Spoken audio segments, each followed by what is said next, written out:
Hello and welcome to the first edition of N-gauge US. Today we're going to be doing a review of a Dapol Terrier. It's just arrived, so we're going to break it out of the box, oil it up, and break it in. So here you'll see we have the brand new Dapol Terrier. This is number 83 Earlswood in Improved Engine Green livery. Here you can see the inventory tag on the side. That's interesting to you. It's not particularly to me. I've not actually slid it out of the box yet, so this is the first true unveiling. Oh man, so excited.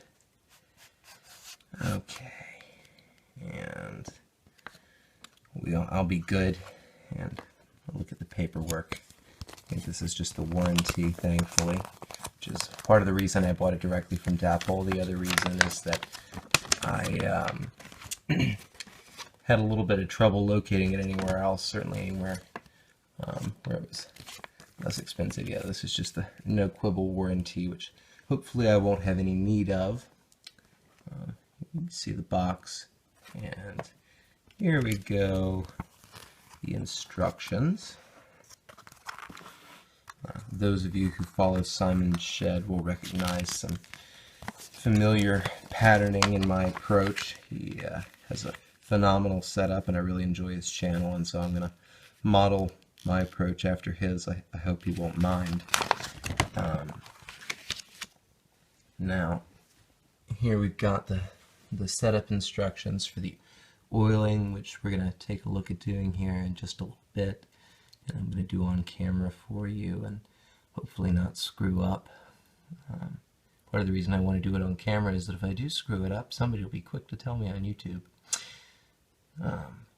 So I'm not intending to run this as a DCC engine. Apparently it can be kitted for it. It avoids the warranty. The engine is extremely small, as we'll look at here in a little bit. The setup I'm going to be running it on is just some Bachmann Easy Track in a 44 by 24 inch loop. Came with the Empire Builder set, which you'll see over there in the corner. I carefully stowed everything away for this. Part of the reason that I'm very happy to have this set is the Bachmann DC controller. If I'm not going to run DC, apparently the Bachmann controller is as good or as any or better. So now that I've talked to you about everything but train, let's take a look at her. So,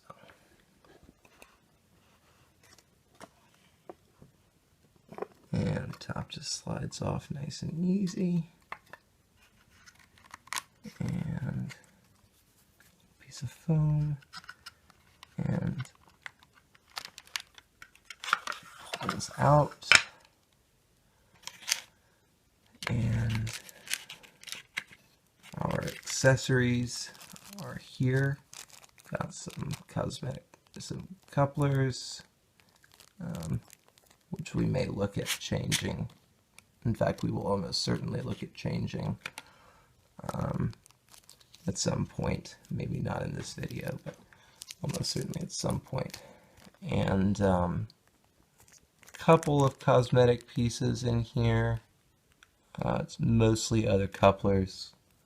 It doesn't seem to have quite as many cosmetic options as some of the other engines, the pannier tanks, things like that. Seems to really only have two little cosmetic pieces. I have trouble getting them in focus, so I won't struggle around with that too much. So without further ado, let's pop open this. Oh my goodness. Oh, thank goodness. That's just a little piece of foam to hold it in. There's two little black pieces of foam in the top that are just for cushioning it, and I thought it was something that was out and broken already, and I was devastated. I really was. Here it is. It's absolutely tiny. It's gorgeous. I have big hands, but even if I had had quite small hands. This would be dwarfed by them. The coaches I've gotten for them, we'll look at running them here in a little bit, are significantly larger than it, so we'll see how that pans out. But the engine's got some really great detailing. I'm going to try and pull it up in here and get some better light view for it. Sorry to give you a shot of the floor down there.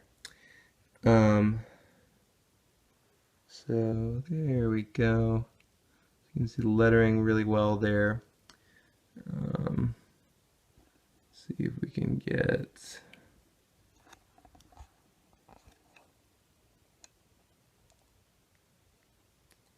There we go. Refocus on the number plates. It's really small. It's a pity. As you can see the lettering on there really well. So we take a look at the underside. So we're going to have a look at it here in a minute. On top you can see the pipe detailing is really excellent. It's really fantastic. Same goes for the front. The small plastic works really good. I'm going to have a look inside the cab here. Right now, I know from experience that there's probably very little you're going to be able to see inside the cab. So I will examine it on my own time here in a moment. You can see. I'm gonna cut this off for a second and try and get you some better angles. Okay, so I have taken a look inside the cab, and there's not a lot of detail work inside the cab. I cut the flashlight on the camera and you can see inside pretty well here. I can honestly see it better on the camera than I was able to with my eyes. Which leads me to my next point, that it is an unnoticeable lack of detail. It is not like some larger tanks where the inside of the cab in scale is going to be a place where detail is a must. It's without a flashlight you cannot see inside the cab, even in a very well lit room. Let's see if I can get some good focus here on the front. You can see the detailing work a little bit better from the light on, I think. It's really, really phenomenal, especially considering its size. The pictures don't do it justice. You know, you see it even on layouts, and it's, you know, it's just scale that you forget that terriers are tiny. So here in a moment, let's flip it over and get it oiled up so I can throw it on the track. Okay, and here we are. We're looking at the bottom of the engine here. You can see the serial number, the Dapol print, and more importantly the gears. And the instructions show that there are two different areas that oil or lube needs to be applied. To the gears on the bottom side of the chassis, and then to the oiling points of the motion. And there are 5 gears ultimately on the bottom, the 3 large and the 2 smaller. And then there are 3 oiling points for the motion on either side. And so that's really not too bad. I've got here my LB 108. I considered getting some Dapol, but I read some stuff about it that made me look elsewhere, and I read some good reviews about LB. So this LB 108 is what I decided to go with, especially for this engine. So now I've got over here way more LB than I would ever need for in this little groove right there, and probably going to stay out of camera, which is why I bothered to show it to you now. I got a toothpick here that I'm going to use. You should never use the pourer. It puts out way too much oil. You also see, I'll go ahead and take the opportunity to point out, that right here are the points for attaching and removing the NEM couplings. Now, part of the reason I'm making this channel is to point out things that you run across as a US scale modeler modeling British trains. And one of the cool conveniences that you run across are these couplings that are standardized and very easily interchangeable. And usually you'll get spares in the standards, the standard types in different things you get. I showed you the spares in the spare kit earlier. And these have sort of variable ups and downs, and you can buy whole sets of them for relatively little money. So anyway, now that that's said, let's start oiling them up. So, and I'm going to put just a drop on this gear, and another drop on this gear, and drop on this gear. Then I'm going to go back and do these two little ones. And you want to use these synthetic lubricants, 100% synthetic lubricants, and you want to make sure you get one that's not going to damage your paint. It's part of what's attractive about LaBelle. Now, here, this is the part I hate oiling because it inevitably slings off onto your track. Or at least I feel like it does. It's probably just normal track buildup. And I'm also probably putting on a little more than I should be, novice that I am. Go back around and try and make sure that it's actually properly gotten into the motion, not just on the exterior bit of it.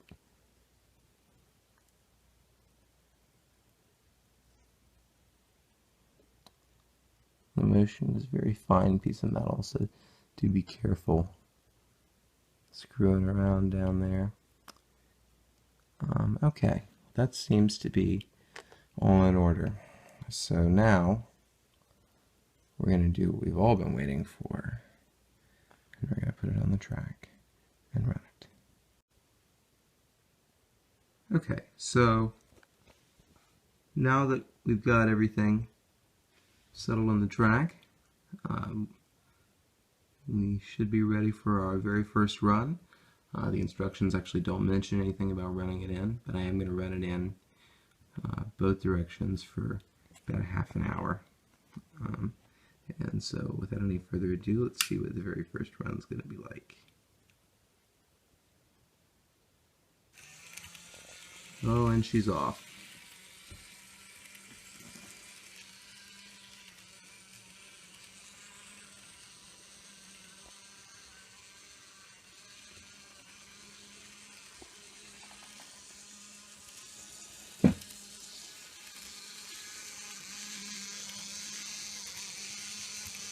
She's chugging along. She's having some trouble a little bit, but I think some of that's where I've got some rail that's not quite where I want it. So I'm going to cut it off, check on my rail alignment, and run her some more and make sure. But she may also be a little chuggy, given that she is just out of the box. So we'll check back in a few minutes and see how she's doing.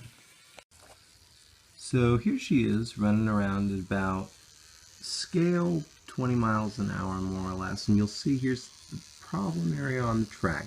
Now ultimately I've read some reviews where people talked about them feeling like they were a little skippy, or like they jolted a little, and I think some of what's happening there is, at least in this particular case, the way the rail isn't perfectly level, the engine's so small, it is sensitive to those bumps, and you'll see it pop up and down on those tiny tiny indentations in the track, just where the track joiners are.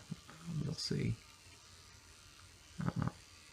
And so that's, I think that's a feature of it, and that certainly disappears as you increase in speed, but I wanted to show you it running at slow speeds, and we're going to follow along with it this time.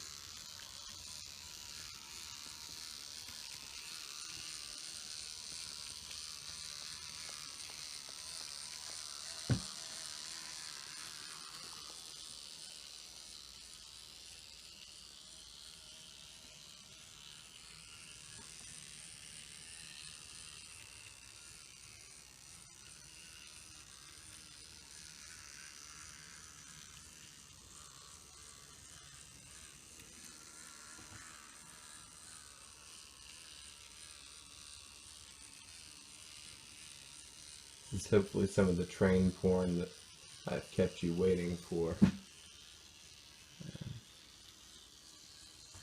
We'll see it come around here.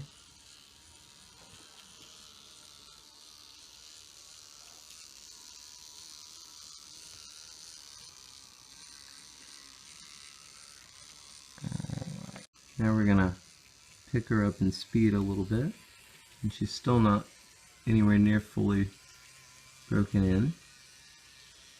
We're just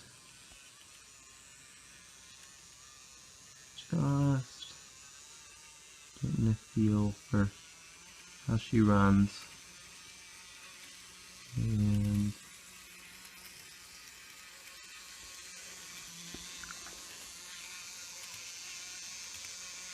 probably should have marked where scale 20 miles an hour was on my controller, because now I'll have to look it up again. Or time it again, rather. This is much faster, I would guess. This is in the 60 to 70 mile an hour range on scale.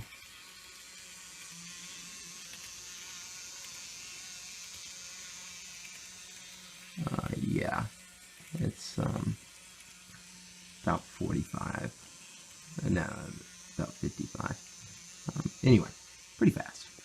A little bit faster than most terriers are going to be working in their day-to-day.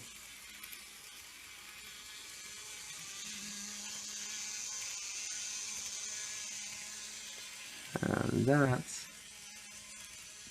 considerably faster. That's 70 mile an hour range. Again, unrealistically fast, but fun for a layout nonetheless. And we're going to bump the speed a little more. I'm going to take a look at where we are on the controller. We're actually fairly low on the controller, unfortunately. Which means there's not a ton of fine-tuning that can be done with this, but you'll see we're only about a fifth of the way up controller, so until we go quite fast. A little goes a long way in terms of adjustment, certainly. I think the risk of derailing at speed or turning it on and not jumping off the rails is pretty high with this loco, so be careful when cutting it on. Again, this is probably about as fast as I ever really want to run it, unless I'm just really getting carried away.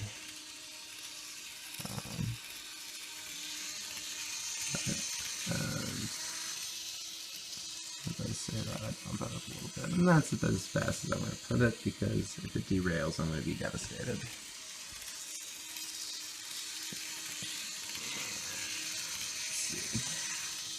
see. Quite a clip there. Now here we'll see it very happily pulling.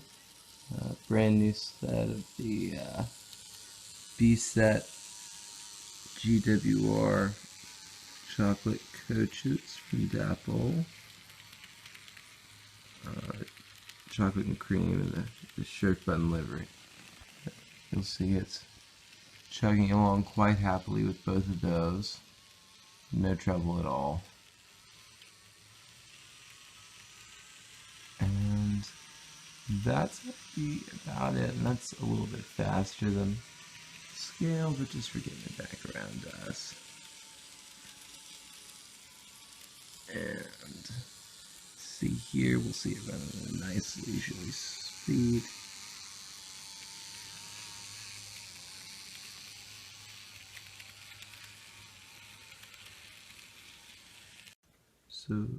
So the final thing we're going to do is we're going to run it in reverse. And